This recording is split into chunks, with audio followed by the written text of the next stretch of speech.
আলহামদুলিল্লাহ আমাদের এমপি সাহেব আসতেছেন আজকে। এই হলো পণ্ডিতপুর শিশুতলা মোড়ে আমাদের এমপি সাহেব আগমন। এই যান, এই আসলেই সোজা দাঁড়াও।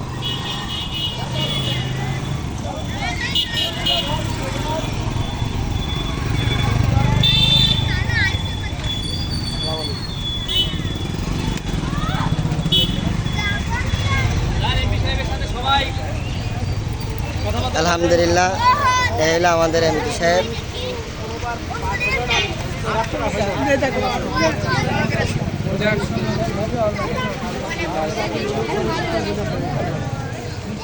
আসসালামু আলাইকুম। হুজুর ভালো আছেন? বড় আশা এই রাস্তাটুকু আমাদের খুব দ্রুতভাবে আলহামদুলিল্লাহ এই মতো